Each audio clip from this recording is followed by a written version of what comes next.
Popcorn World.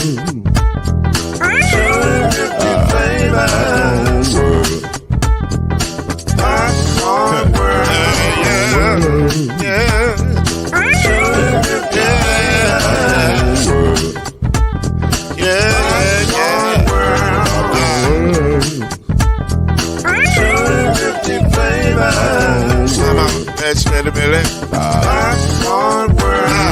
Can I make you groove now? Yes, I can. So you can get this groove in a bag of a can. I can make it round the world with the holes in your hand. Popcorn World. 250 flavors gonna make you smile. 250 flavors gonna make you smile. 250 flavors gonna make you smile.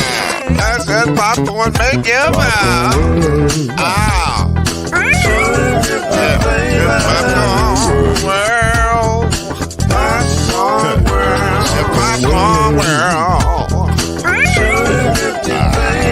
Popcorn World. The Popcorn World.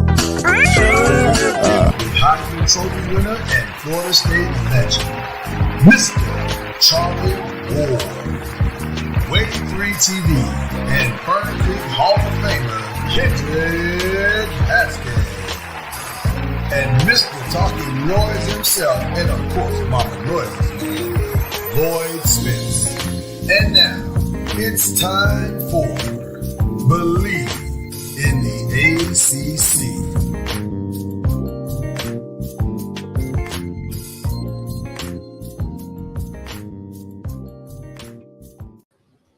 Well, we are back, and it's going to be an interesting day today.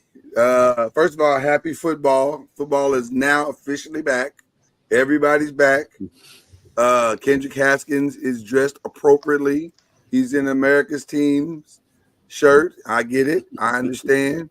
Charlie is in duality, repping his high school team, but also, in his roundabout way, representing his Florida State Seminoles. And then, of course, the true test of loyalty is when you can root for a team despite all of their everything. And so you have been loyal. I am loyal, people. And they have tested you. They have tested every bit of me, and it's been quite something. Awesome.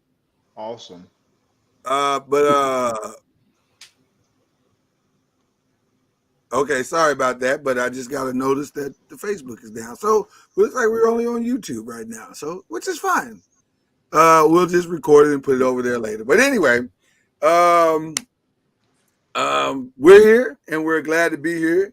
This is also a special day because we have our first flu game. We've never had a flu game.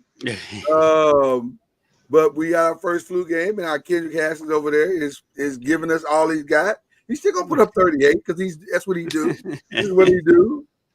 But he's coming in a little under the weather. So y'all send your prayers to our brother over there as he pushes through for you. He's doing this for you because he loves you guys. So there you go. But that also sounds like trouble, and it's appropriate because we've got trouble all throughout the land right now. The ACC land, we got a lot of stuff going on. So let's jump right into it. And we're going to start right at the top because those are the two games that everybody has been talking about. Is it the top at this point? Well, what's funny? That's an interesting statement you just made there, because prior to this past Monday, we said, wow, Georgia Tech started with the biggest upset. They were like, they got the biggest upset of the week or whatever. But if everybody's beating them, is it really an upset at that point, or is that just problems? Yeah, remember I said I thought that was more about Florida State than it was Georgia Tech. You did, and it appears that you are correct, sir, because it feels like Charlie Seminoles got some problems, and we don't. I'm not sure where the disconnect is, and we can get into that here in just a second. but there is clearly something that is not quite gelling. Now, lucky for us, we have a Florida State expert among us.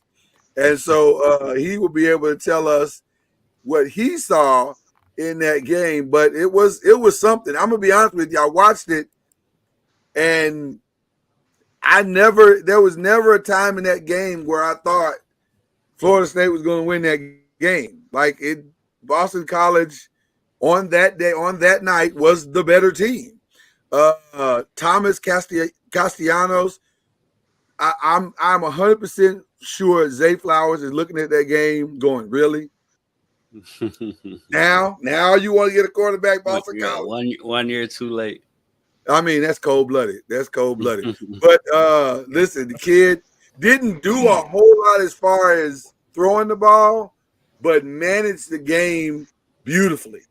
And had a nice mix of throwing the ball and running the ball, threw for 106 yards, 2 touchdowns, and ran for 73 yards and a touchdown. So he had a really, really solid game.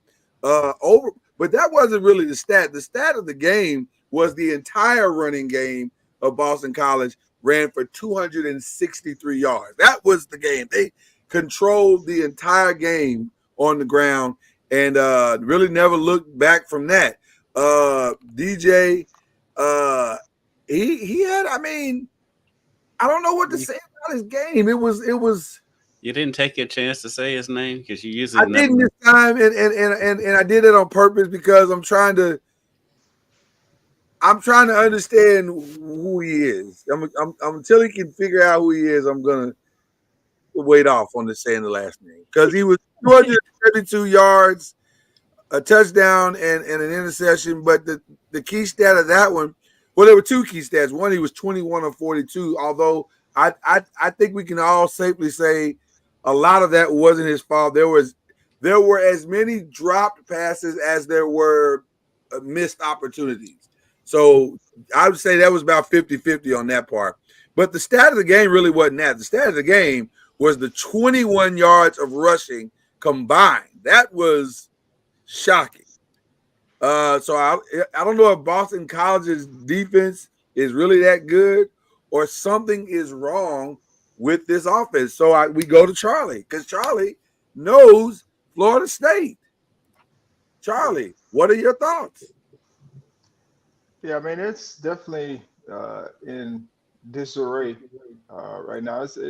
And it's not even really the offense, it's the entire team. Defensively, people are talking about the offense because they're on the field. First quarter, they only had like 3 plays, something crazy, Right. which is tough within itself. Or they had 6 plays in a quarter, which is unheard of. But that, to me, that goes back to, it's a team game.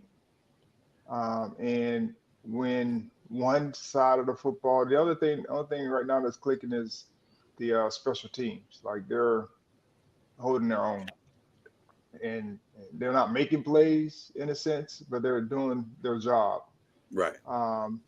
But from an offense and defense standpoint, normally one carries the other on a solid team.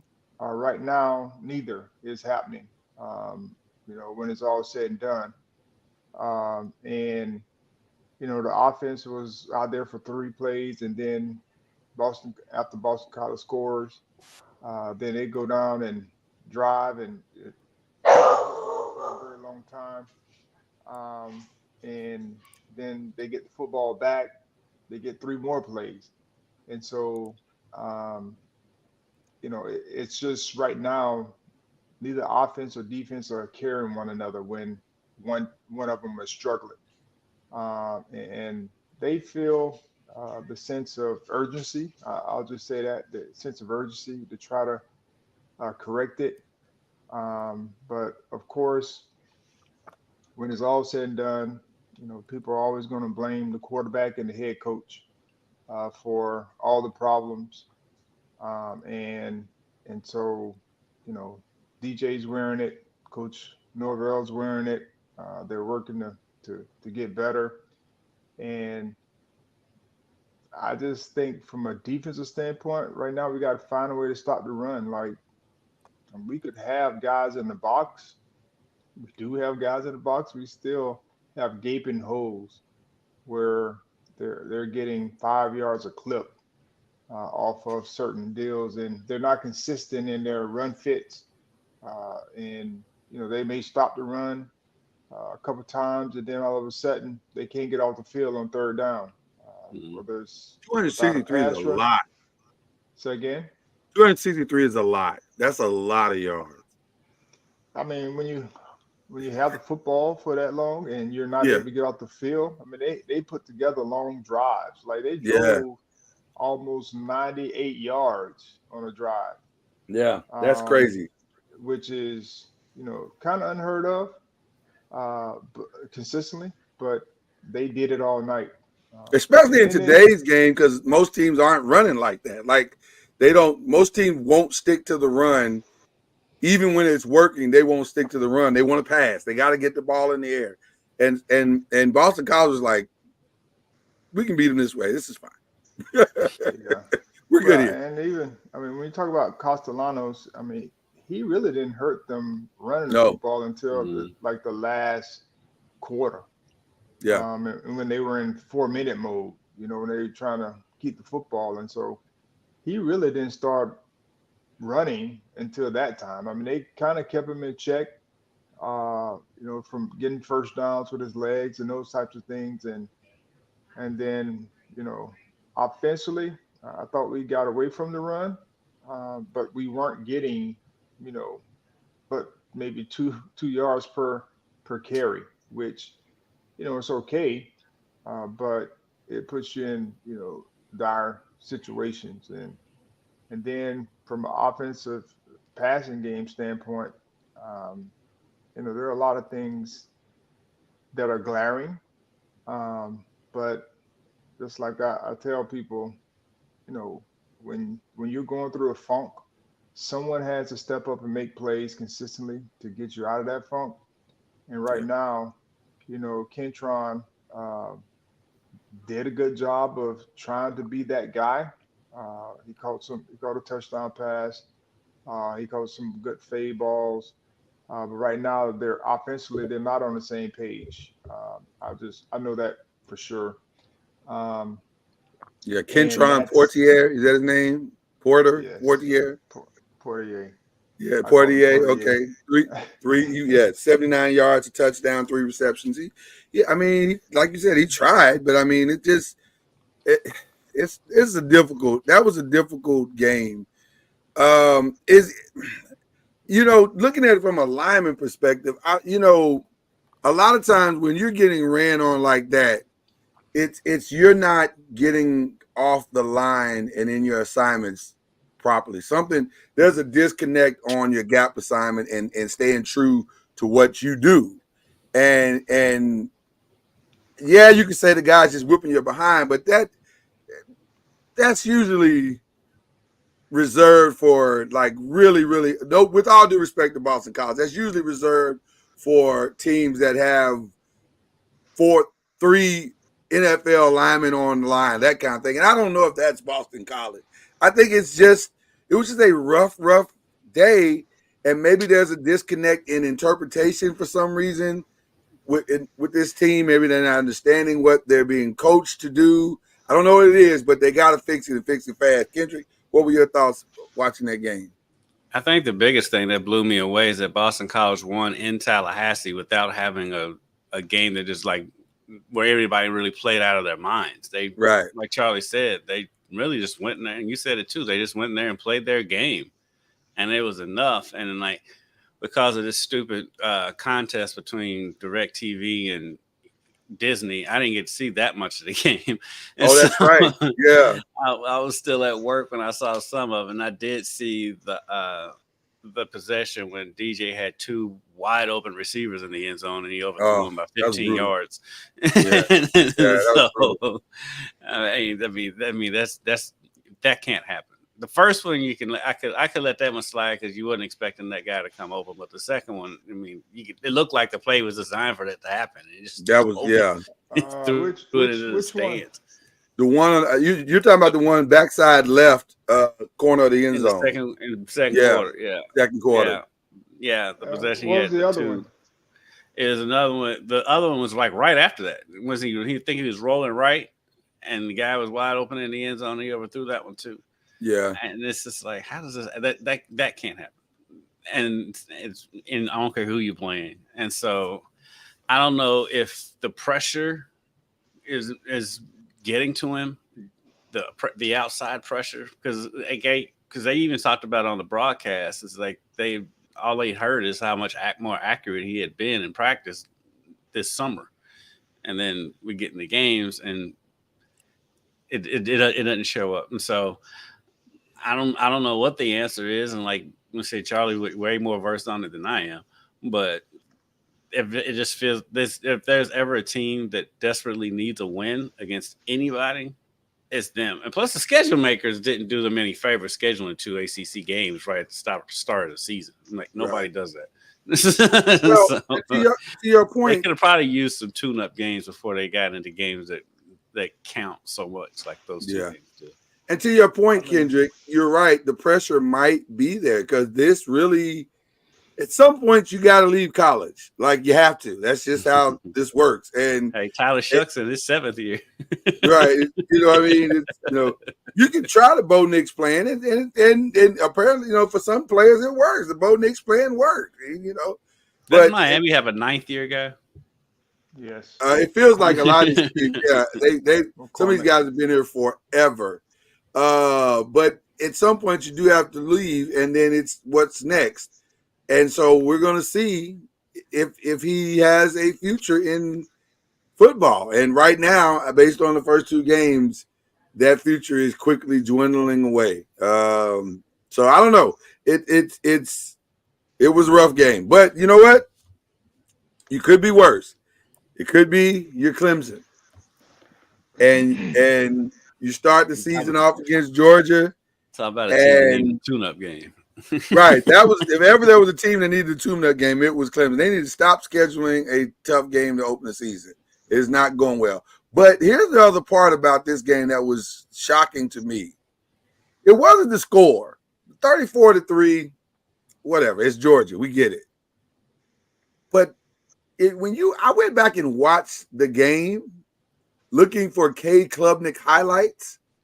There were no Cade Klubnik highlights. Well, if it's 34-3, it's rare to find them. it was beyond rare.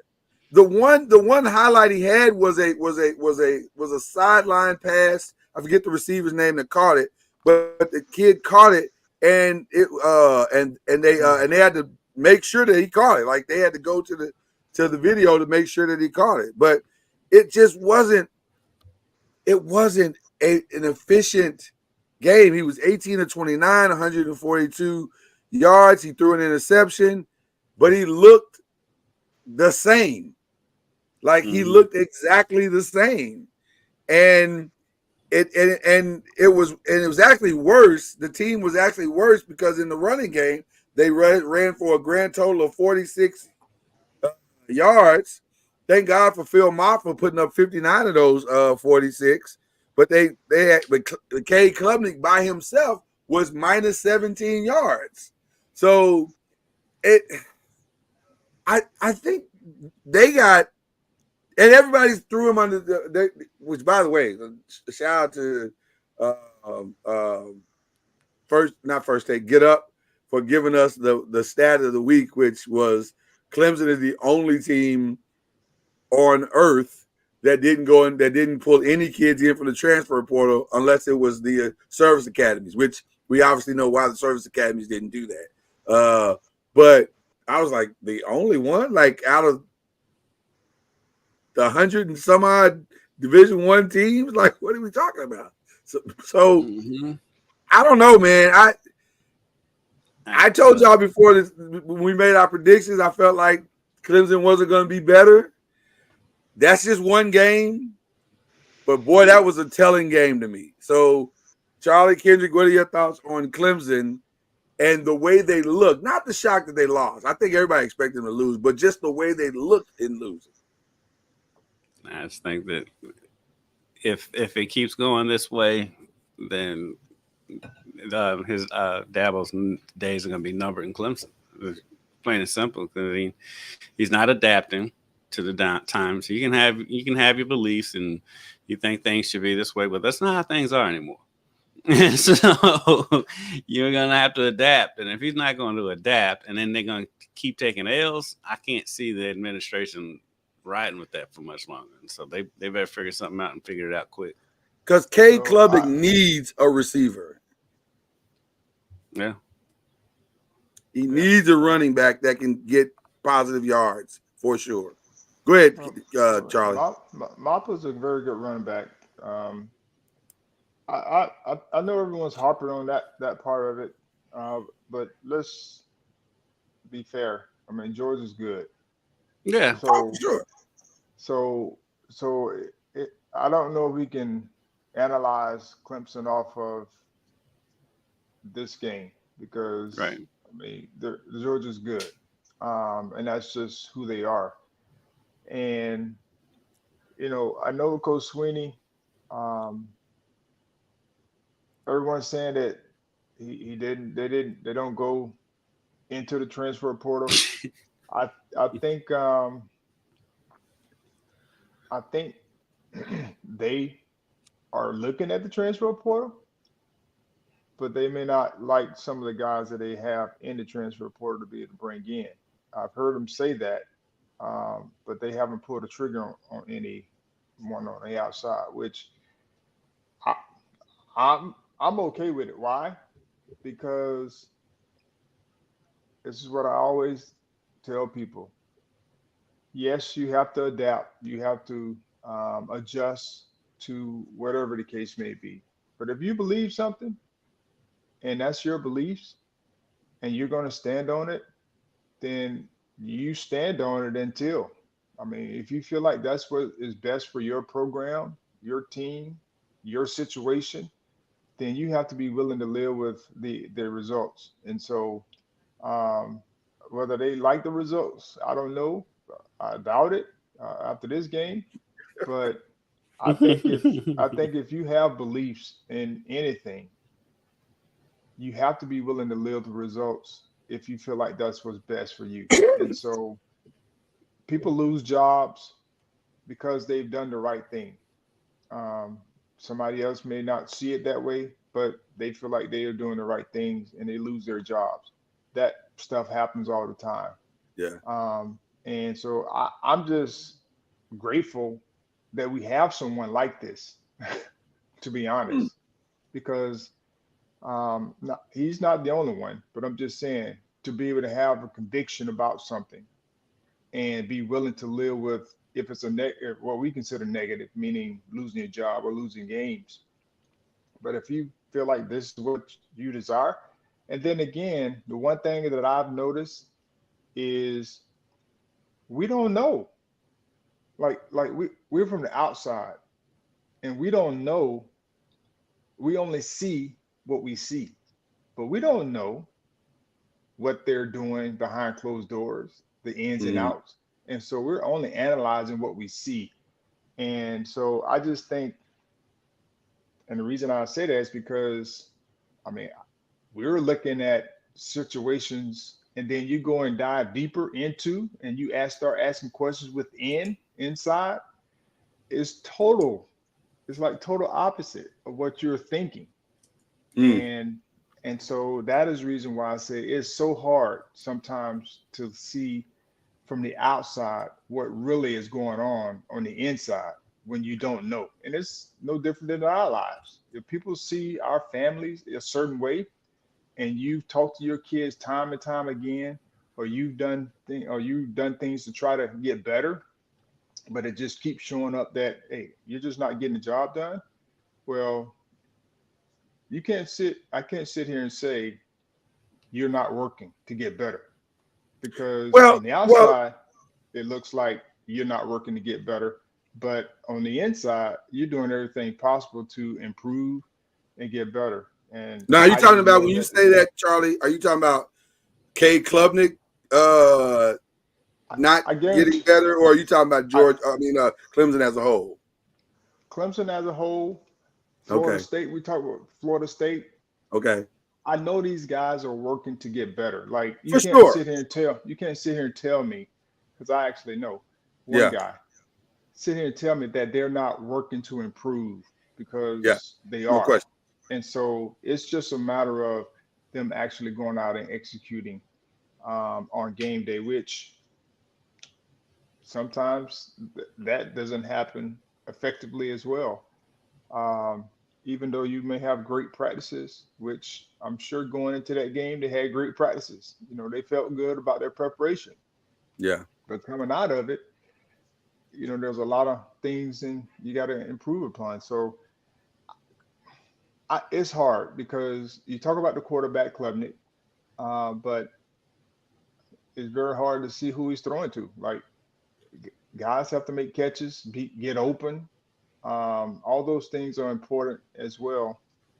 So it'd be curious to see how they respond. Like I talked about Florida State, you know, when they lost to Georgia Tech, how are you going to respond? Well, they didn't respond very well. But now they got 2 weeks to figure it out. And Clemson has another opportunity. They're playing App State. Well, let me say this to what you just said, because I think I find what you said interesting. And I'll use a line from Unc Noise that he says all the time. 2 things certainly can be true. And I think both teams are working very hard to try to correct and fix and get better. I won't question their work ethic at all. But I do believe, and this is just because he said it. He said, I'm not a fan of the transfer portal. Now, whether he's just saying that but he's secretly going in trying to find guys, I don't know. But I do know in 2 years he's grabbed no one. And they needed experience on the field this past weekend. And not having that experience might be the reason why we're not seeing that evolution for K. Klubnik. And this is no disrespect to Phil Maffa. Phil Maffa, to your point, is a very good running back, and I think he's going to have a good future.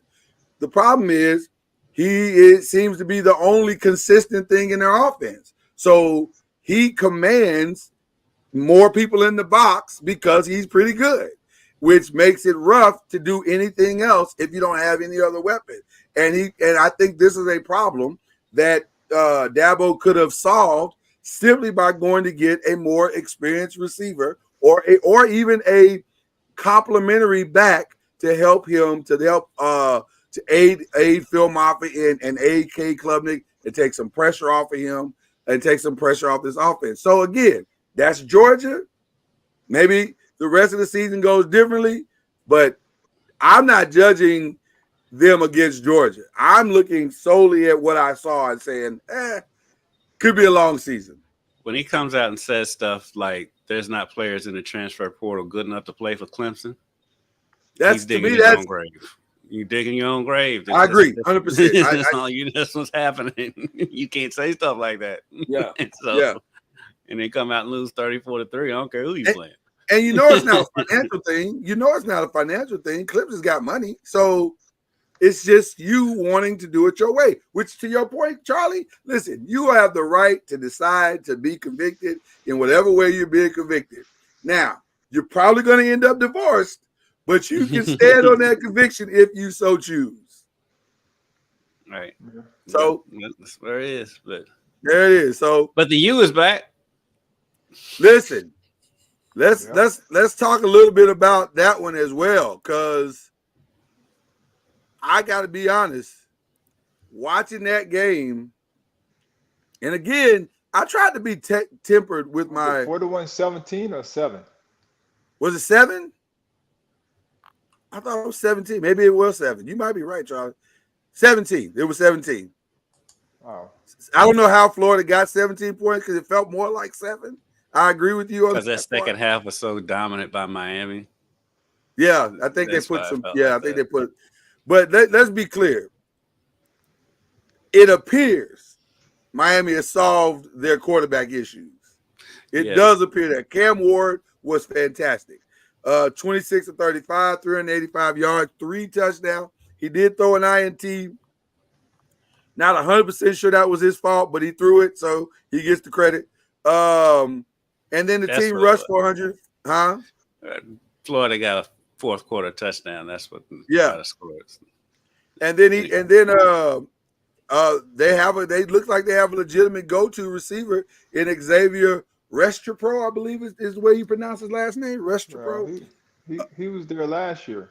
I mean, yeah, he was there last year. They had quite a few guys there last year. I told you guys what the issue was. What they were missing. Restrepo, okay. And he was. But they look good against last year. Yeah, and he tore that dude's ACL on that juke. You can see my man's leg just die. Yeah, when he on that juke. I mean, prayers up for that brother. Well, man, you don't really see. Yeah, that doesn't normally happen. We saw that happen. Like, he tore his ACL. But Miami was super impressive.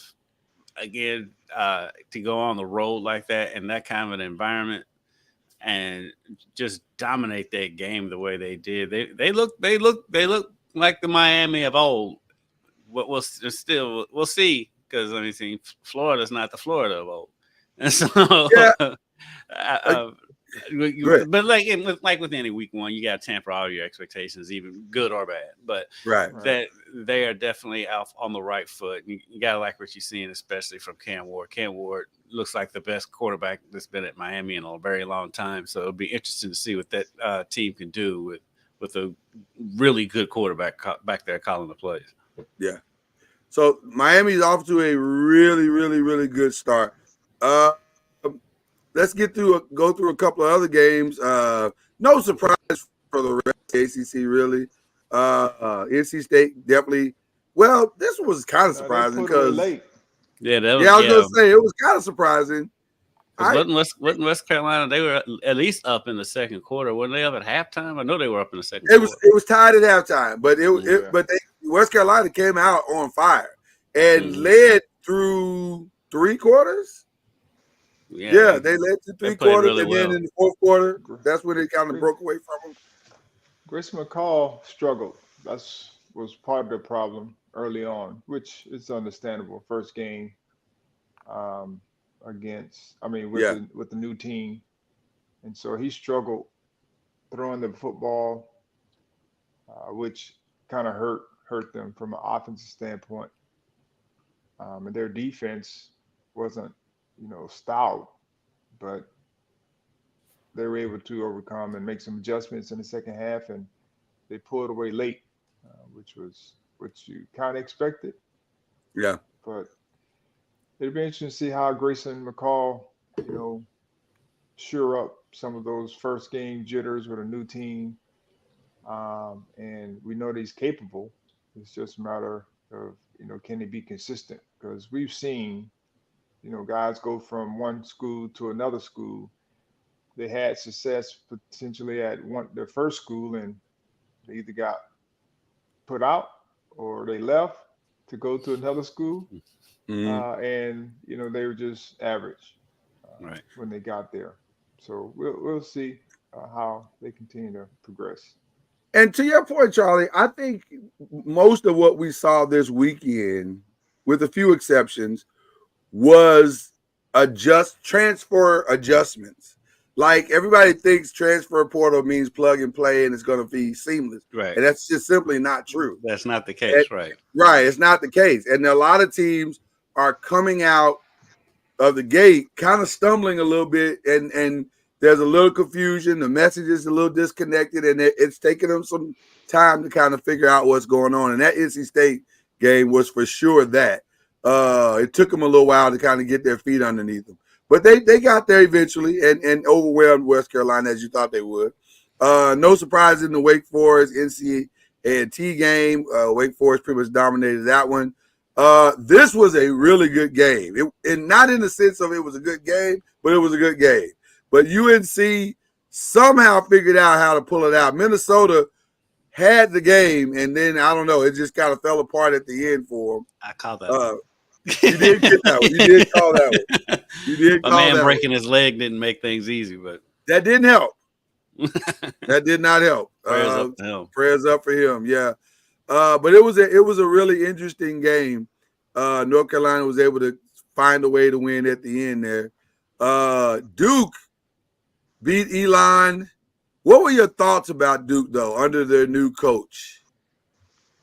I mean, they look normal. I mean, they didn't look like the Duke from last year. Right. And then Malik Murphy, like he's he's a starter now. I think he's talented. But it was their first game as well. Playing Elon, which is, a good start for them. They didn't put up a whole lot of points, but then again, they didn't give up a whole lot of points. So, they're two, but that Waters kid is a pretty good running back. I think he's from NC State. Where did he come from? I think it was NC State. Double check. Yeah. I think you're right, Charlie. Yeah. Yeah. So the running back they have is legit. Waters. He ran the ball well for them. But it'd be interesting. Yeah, Malik Murphy, 291 yards, 2 touchdowns. Not a bad day. Not a bad start. Progress. TCU and Stanford. This was a good game. It was a good game. Yeah, that was a good game. Turned out really well. TCU able to pull out the win thanks to Charlie's generous tuition donations. Well, not donations, paying a bill, but I don't think Charlie calls it a donation. Right.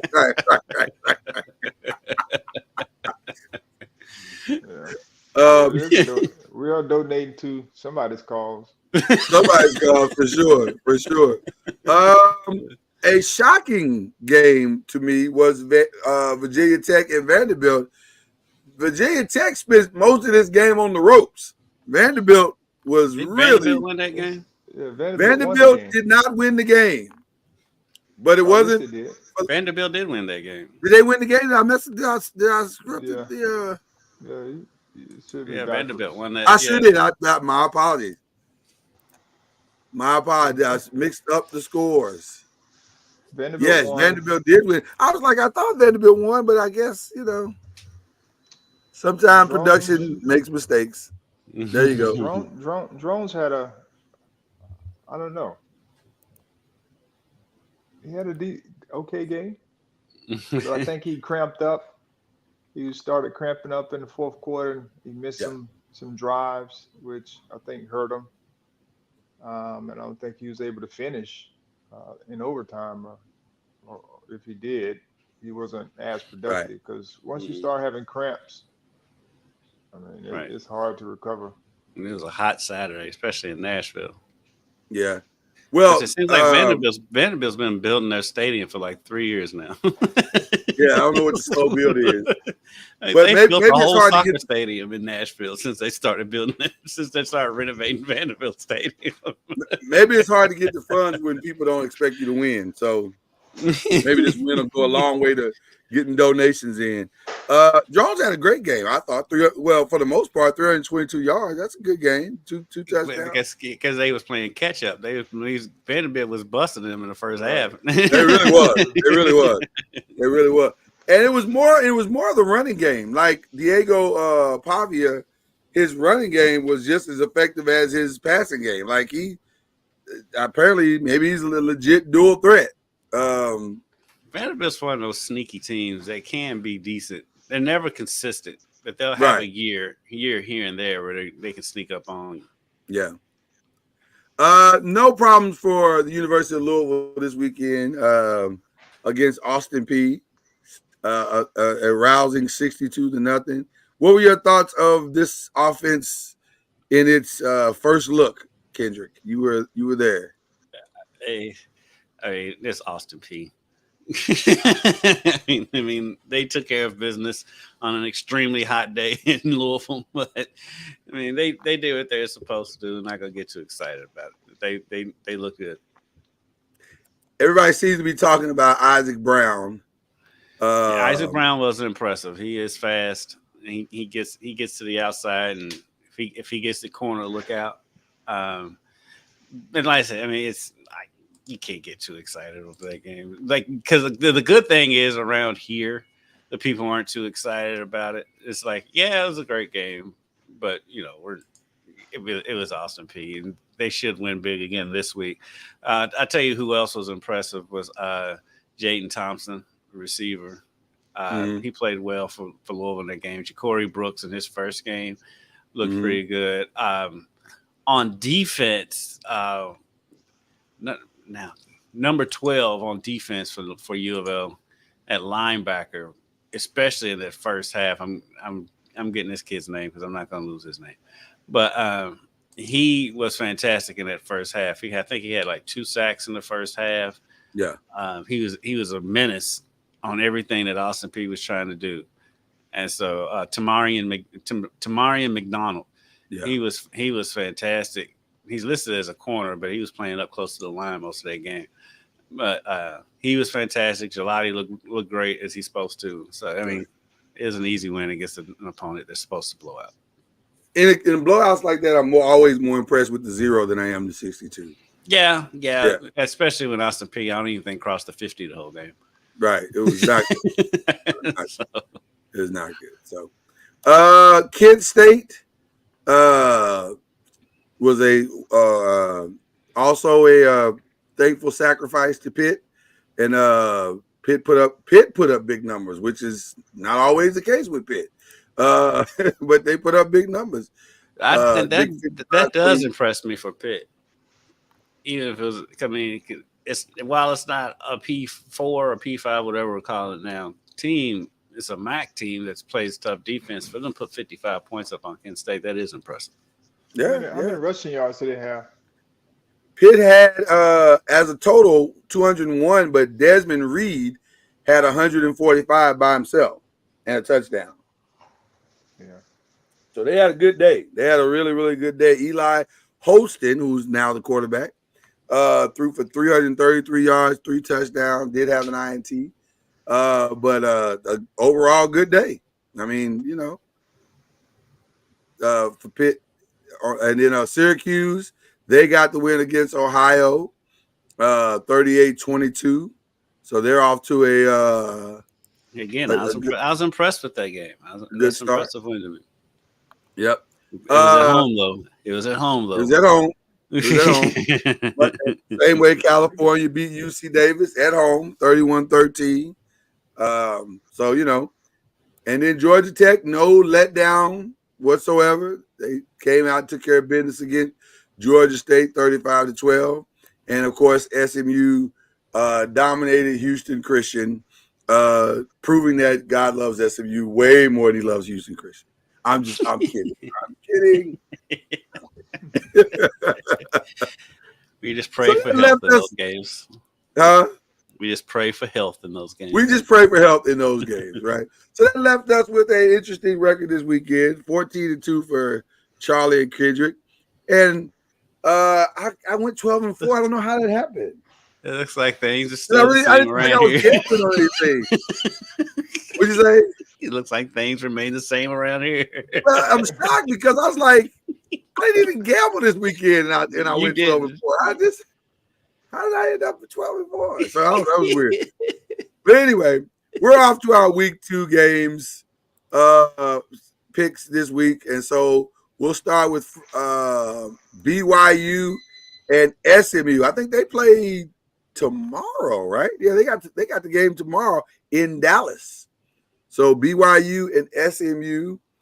SMU is an 11.5 favorite at home. Charlie, who you got? I'm going with SMU. SMU, okay. I don't know much about BYU this year. Yeah, that's why I'm going with SMU. I think I'm gonna join you, Charlie. I don't know enough about BYU to. And SMU is on its 3rd game, which means they're kind of rolling. Well, BYU did win 41-13 last week. Who they beat? Southern Illinois. The Salukis. Fighting Salukis. I'll go with SMU at home. All right. The smartest game of the week, Duke and Northwestern.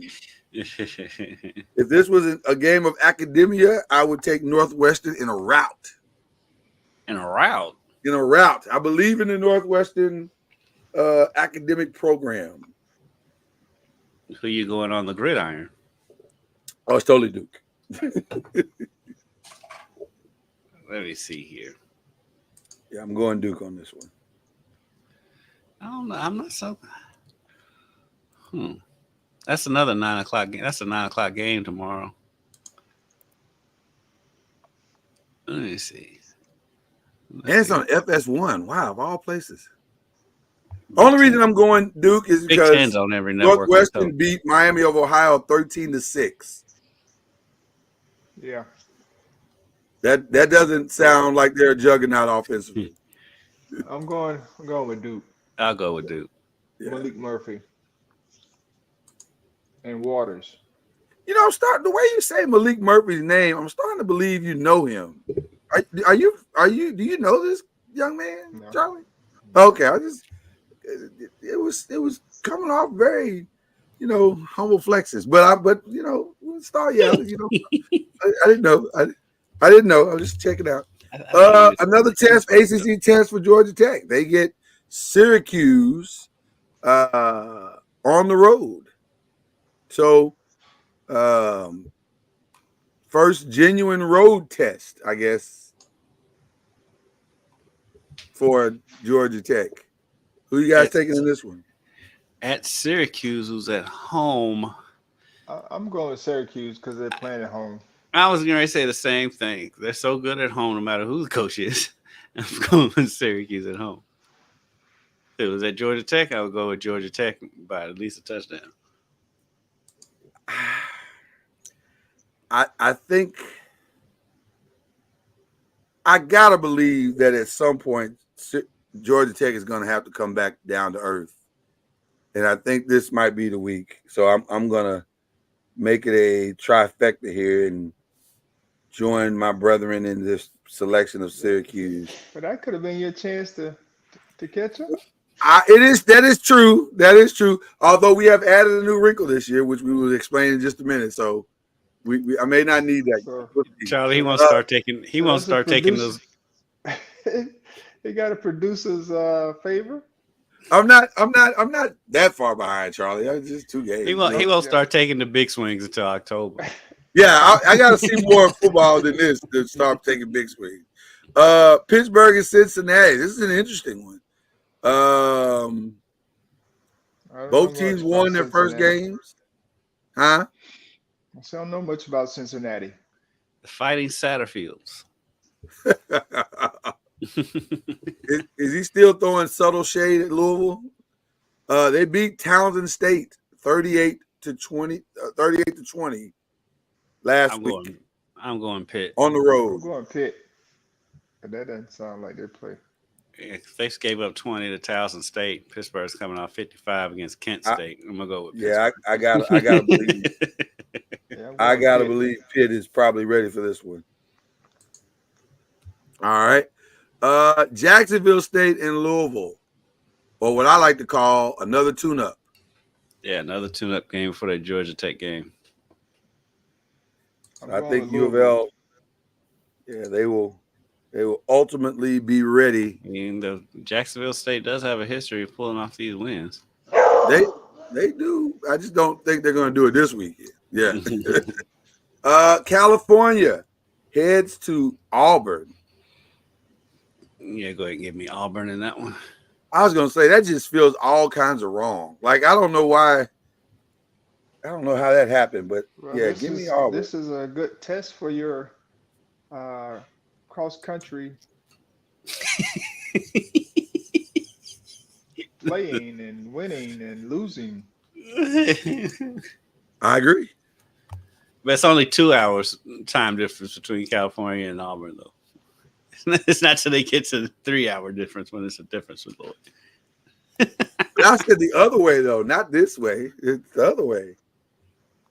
It won't matter. I'm going Auburn on this Yeah, it's one. Auburn all day in this one. I'm going Auburn. Where is Duquesne? Does anybody know? Pittsburgh, Duquesne right? is Illinois or Pittsburgh. It could be Pittsburgh. It could be Illinois.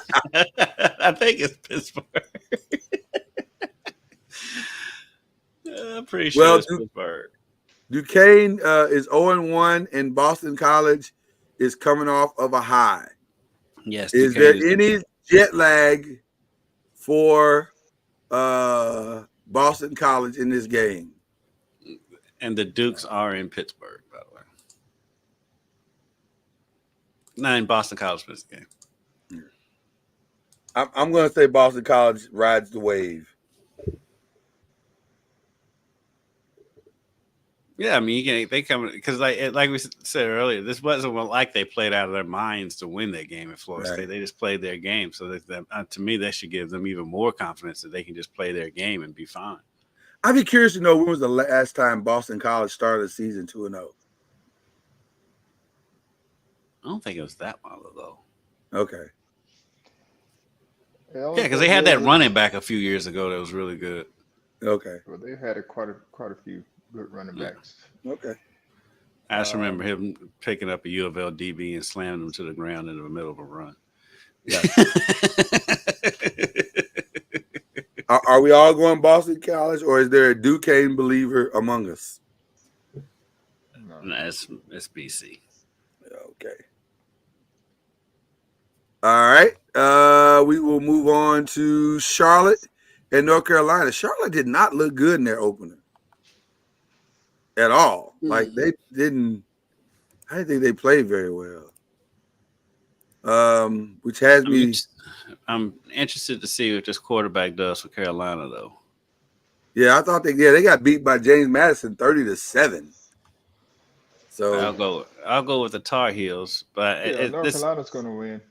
This could be a good game for the quarterback who's taking over at starter now.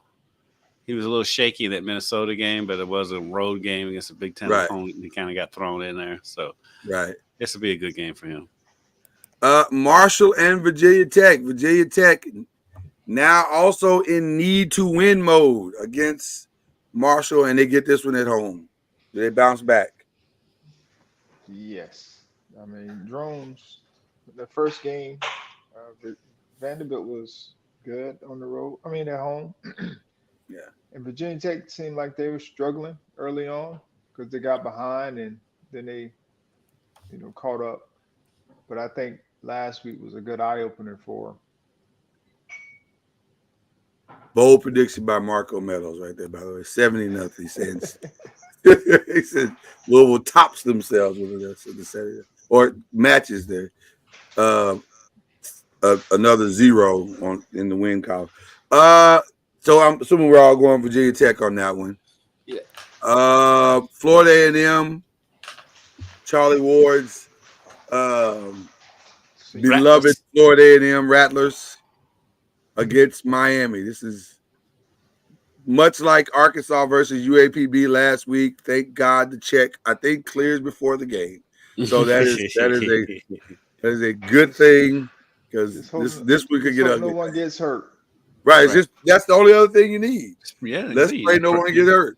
I'm praying for health. So, and it's gonna be fun listening to the band. It's always fun listening to the band. Hopefully the band is their band is performing at halftime. Yes. So there you go. Cal Poly versus Stanford. Let me just say this. California has weird names for their teams. Like Cal Poly does not strike fear into anyone. That sounds like we're gonna be doing science experiments. Like it didn't feel like they were good. They made a tournament run. It seems like they made a tournament run not that long ago. In basketball, you mean? Not that long ago. I mean, it may have been in the 90s, but I know I've heard of Cal Poly. Football there. Listen, California high school football is great. It really is. I'm going to assume Stanford wins this just because. Stanford's not bad. I thought they Yeah. played well. The quarterback played well the other night. So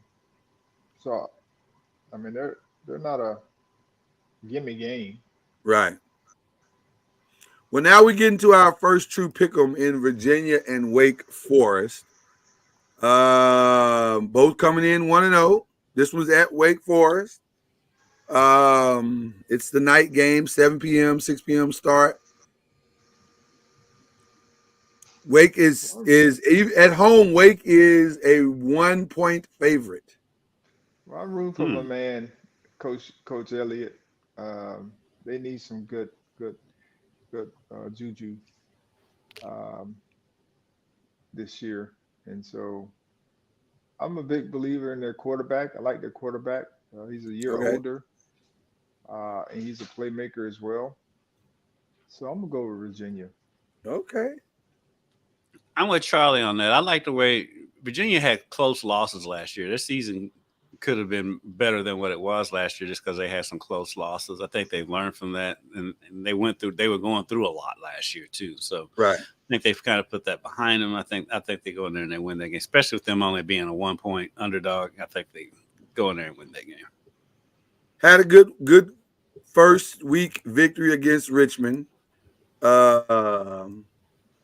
Wake Forest played North Carolina A&T. So I gotta believe Virginia maybe a little bit more prepared for this game, maybe slightly more prepared for this game, and believing in what they do. So give me Virginia on the road as well. The game of probably the week is Tennessee NC State. I guess we'll find out what NC State really is in this one. Tennessee getting a win in their first one, so they're both coming in off of wins. Tennessee beat UTC, which not sure that means a whole lot of anything. Beat team 69-3. I don't know. I don't ever really trust Tennessee ever, but in any sport. But I think I'm gonna go with the Vols in this one though. Yeah, I'm going with Tennessee as well. I think I don't know how Grace McCall is going to respond to a solid defense. So it'll be interesting to see how that goes. That's gonna be a great game. Listen, I never trust Tennessee in a big spot, but NC State. I like the their way they quarterback started, though. Yeah, the way they started Tennessee's that quarterback game is really nice. I like what he did as well. I don't know. NC Carl, State you started going that NC game going State? Tennessee. No, he's going Tennessee. He's going Tennessee. Okay. All right. And you going Tennessee as well, Kendrick? Yeah. It's hard, but the way NC State started that game last week, that makes me go with Tennessee. Pastor Court imploring me to go and reverse my pick. I feel like that's a man of God. I might need to listen to him. I may need to listen to him and trust his heavenly judgment. I tell you what, Pastor Court, let me get through this last pick and we may revisit that because I am on the fence on that one. App State and Clemson. App State beat, I think, East Tennessee State last week, and we know what happened to Clemson. This was at home. I would not schedule App State. Well, the one thing about App State, they got a quarterback who was third in touchdown passes last year. The only two people that passed for more touchdowns than him last year was Bo Nix and Jaden Daniels. So the kid can sling it. So they can score. I don't know, man. It's hard for me to believe that Clemson is going to lose their opener at home. This is a tough call. This is This tough is one, a man. tough call. This is not just an easy pick, man. I don't know. This scares me, man. I don't know. Yeah. I'm gonna go ahead and go Clemson. Yeah, I don't too. trust it at all, but I'm gonna go with Clemson just because they're at home. Yeah, I'm in the same You know, boat. It's you kinda know, App that. State is showing they can win on the road. App State will not be intimidated by Clemson at all. They're going to go in and now, and then I don't like the line. The line is 16 and a half. Well, if we were doing the spread, I'd definitely pick App State. Right. It just doesn't feel like Clemson is 16 points better than anybody right now. Like I don't know. Oh man, well, you know what, Pastor Cord, you've convinced me. I'm changing my Syracuse to Georgia Tech. There you go. And you going with App State? You going I'm going with App State. And the reason why I'm doing that, ladies and gentlemen, is because we have a new added thing to. We had it last year, the bonus game. You win the bonus game, you get an extra game. But we're changing the rules just a little bit. We're calling it the I Believe Game of the Week, sponsored by Popcorn World. Mind you, this is breaking news to me and Charlie. It is breaking news to you guys. It is breaking news. It is breaking. But I think you'll like it though. I think closed quarters. Like, right. But I think you'll like it though, because you get to pick the game. You get to pick the game with no real penalty. You only get a benefit. So if you get it right, you get an extra thing. So you just but you only get to pick one game. So you got Colorado and Nebraska, which is a very interesting game, by the way.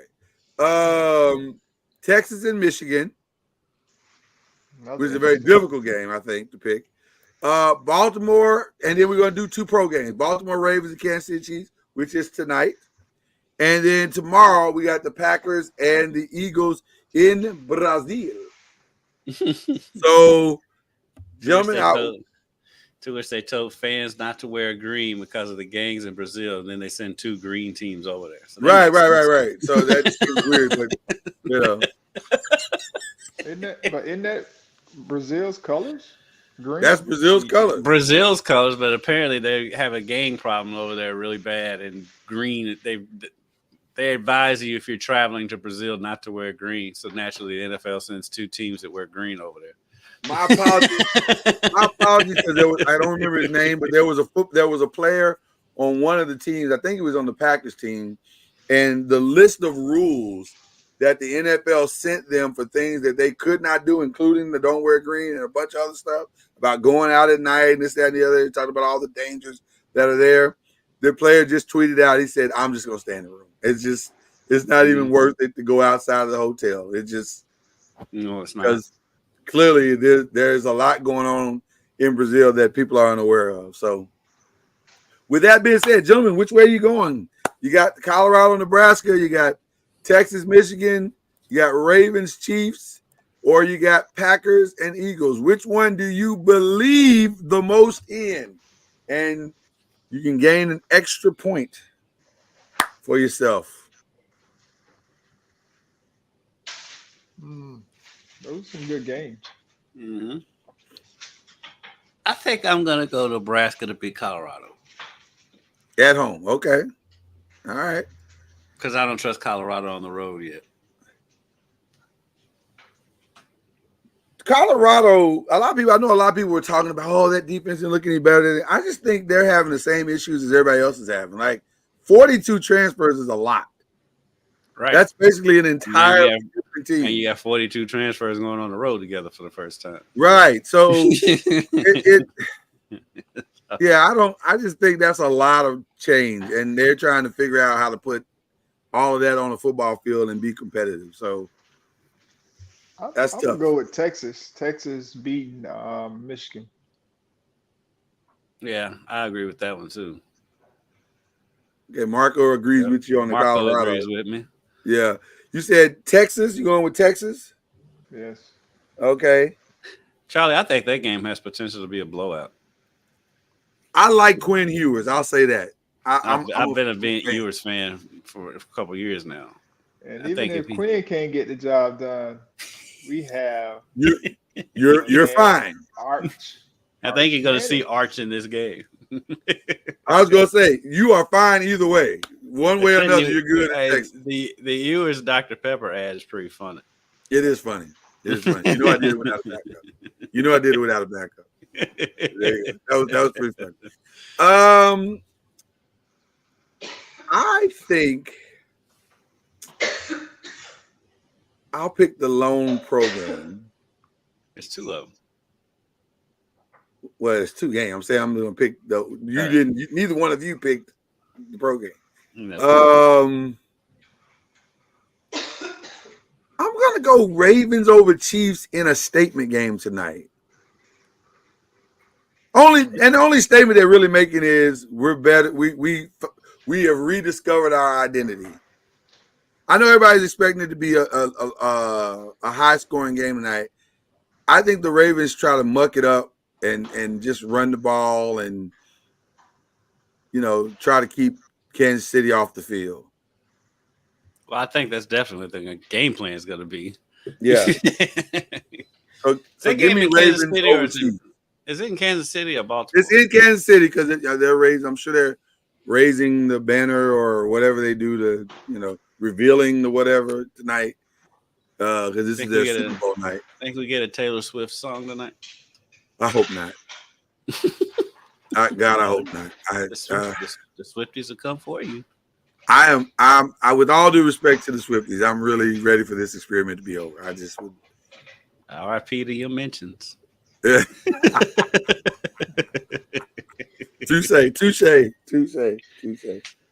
Just out of pure fun, you guys got a prediction on Packers Eagles tomorrow? I'm going with the Packers. I like the way they ended the season last year. I'm going to Eagles. How many preseason games did Jordan Love play? Probably 0. Did he? I don't think he played any. Did he? Yeah. But neither did Jalen Hurts. I don't think Jalen Hurts played any either. So I'm going with I thought Jalen Hurts played. Did he play one? I didn't think he played. Okay. I'm just going with the Philadelphia Eagles. Going with Philadelphia Eagles. I think I'm going to go Packers to win this. I just think the Eagles got to figure out how to make all of that work, and this is too soon to figure that out. There's too many moving parts to figure out how. By the way, I in our draft, our fantasy draft, Charlie, I was almost forced to take Saquon Barkley because he was just sitting there staring at me at the time I picked, and I am so nervous because I'm not trying to put bad stuff into the world, but every time I pick Saquon Barkley, he never does anything. Well, not only does he not do anything, he gets hurt. He gets hurt every single time. And he's sitting there like, Lloyd. Oh, it was like, what do I do? Like it's right there. So I'm nervous. I'm very, very nervous. So anyway, but ladies and gentlemen, those are our picks for this week. Do you guys have any shout outs? Not to bring the energy down, I do have a morbid shout out to my buddy Damian Norris. He passed away over the weekend. He's a good dude. He's a funny character, somebody I've known for a long time and hadn't seen him in a few years, but he was always a funny dude, always into something. And so tragic hearing his passing on Monday. So just shout out to him and his family. Thoughts and prayers to them. Thoughts and prayers. Charlie, who you shouting out this week, my brother? I don't know. He can't slide out his Seminoles this week. Well, maybe a soccer team. Look at his face. Is the soccer team doing well? Yeah, soccer team's doing well, and volleyball. There you go. There you go. There you go. There you go. So shout out to them. There you go. I have a shout out. I want to shout out the Indiana Fever. And not for the reasons that most people want to shout them out, because this has not been unlike most Caitlin Clark fans. I've actually watched the games for what they are, and it has been fun to watch the evolution of the Indiana Fever, and even Caitlin's individual evolution as to understanding I don't have to do this alone. I have significant help on this team. Aaliyah Boston, Kelsey Mitchell has been incredible. And so they are starting to look like a team that can make some noise. Now, I'm not saying they're going to go out and beat the Aces or the Sun or the Storm. I don't know if that's true in a series. Well, they might beat the Sun. Huh? They might beat the Sun. The Sun is a beatable team, but I'm saying I don't know if they're ready to compete in the upper tier yet. But here's what has happened. They are starting to look like a team. They are moving in the right direction. They look much, much better than they did at the start of the season, and they have gotten a playoff berth. So shout out to them in their first year together. They figured it out. I would say it's most simple. Caitlin needed that break. She needed that Olympic break. It was good for her not to play on the Olympic team because she needed a break because she'd been playing basketball nonstop for 15 months. It's amazing what that break did. Look how much better she's playing. And yes, we did welcome Marco into our fantasy team. So there you go. Yeah, I don't know how that's going to work for him though. But yeah. All right, so that's it, ladies and gentlemen. We will be back next week to do it all over again. We appreciate you. And we did, I was supposed to say this earlier, I didn't. We did end up broadcasting to Facebook. So we are on Facebook. So the entirety of the show is there. So thank you guys for joining us. We will be back next week to do it all over again. Believing in the ACC, always believing in the ACC. We know the ACC is fine. Good place to be. You've been listening to Believe in the ACC with Charlie Ward, Lloyd Spence, and Kendrick Haskins. Please like, follow, subscribe, and share from the Noisemakers page on Facebook and on YouTube. And you can also listen to us on Spotify, Apple Music, iTunes, and wherever podcasts can be heard. And join us next time